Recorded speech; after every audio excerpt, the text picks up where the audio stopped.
د فرار نه وروسته چې دی نو مولوي صاحب اول لږ تایید او دلیل وپېژنه چې دلیل څه ته وایي تایید ته ګوره اوس دته اوس ګوره چې تا ته څنګه دلایل پیش کوي لږ سترګې ما ته راواړوه مولوي صاحب دلیل اوس واوره چې دلیل څه ته وایي زه اوس تا ته ښیم چې دلیل څه ته وایي او تایید څه ته وایي مولوي صاحب تا چې آپ کے مسائل اور ان کا حل پیش کو دا تا تایید پیش کو مولوي صاحب زه دې آپ کا مسائل نه منم زه ستا دغه ملا نه منم زه ستا دغه مدرسه نه منم ما ته به دلیل د قرآن او حدیث نه پیش کوې مولوي صاحب خو خیر دا ستاسو کار دی چې تاسو دلیل او تایید پیژنئ نو چې دلیل څه ته وایي تایید ته څه وایي بیا راشه دې ته اوس وګورئ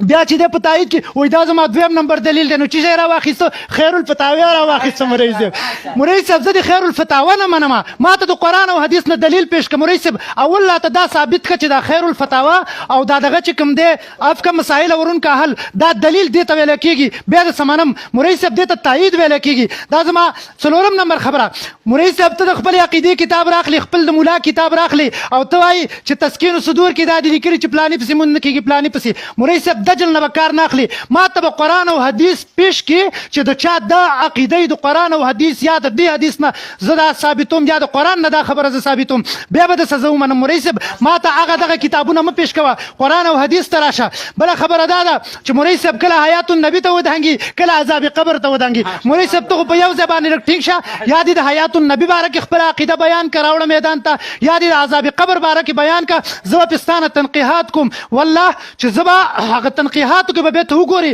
چې تاسو کوم خلکو ته د کفر نسبت کړی کوم خلکو ته تاسو د ارتداد نسبت کړی په هغې به راته حکم کې حکم به راته لیکې دلته بیا به انشاءالله زما او ستا خبره مخکې ځي مولوي صاحب اول چې دی د عذاب قبر یا د حیات النبي د دې به وضاحت وکړي او بیا به په هغې باندې حکم ولګوي چې کوم تنقیحات زه کوم مخکې به بیا خبره ځي اوس راشه زما خبره واره زه وایم چې ستا عقیده چې کوم ده دا د قرآن او د حدیث نه خلاف ده دا بدعي عقیده ده دا شرکي عقیده ده د دغې په بنا باندې په تاسو پسې مونږ نه ستاسو ځان لمون نه کېږي ستاسو ځان لمون نه کېږي د دغې په بنا باندې دا دی اوس ګورئ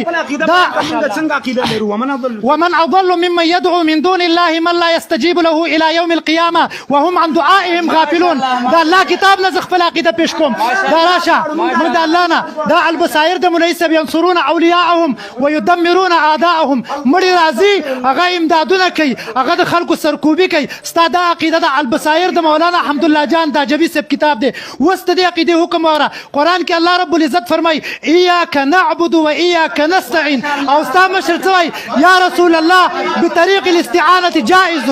یا رسول الله یا محمد بطریق الاستعانة جائز په دې کتاب کې لیکلي دي دا لا څه کې دا وګوره د دې حکم واوره البصائر کې چې استعانت من الاموات جائز دی د مړو نه استعانت غوښتل جائز دي اوس د دې حکم واوره اوس د دې حکم واوره حواله د تخیم د دې حکم دا دی اولیاء کرام اگرچہ اللہ تعالیٰ کے مقربین اور محبوب ترین بندے ہوتے ہیں مگر ان کو خدائی کا درجہ دینا اور متصرف فی الامور سمجھنا موجب کفر اور شرک ہے موجب کفر اور شرک ہے موجب کفر فتاوی حقانیہ شیخ الحدیث حضرت مولانا عبدالحق حقانی صاحب رحمۃ اللہ علیہ فتاوی دا دا دے بل کتاب دے مولوی صاحب تا ته سوال کوم د دیوبند په نوم باندې بدعات او شرکیات مه خوروه مولوی صاحب راشه توحید او سنت له راشه تا ته زه توحید او سنت وښیمه دا ستاسو بله عقیده ده په دې کې دې کتاب کې دا وایي د مړو د تصرف په باره کې حکم یې تاسو واورېد د فتاوی حقانیه نه دی وایي د دې نوم دی رحمت کائنات مولانا محمد زاهد الحسیني صاحب کتاب دی دی په دې کې وایي په دې باندې د دوی ټولو مشرانو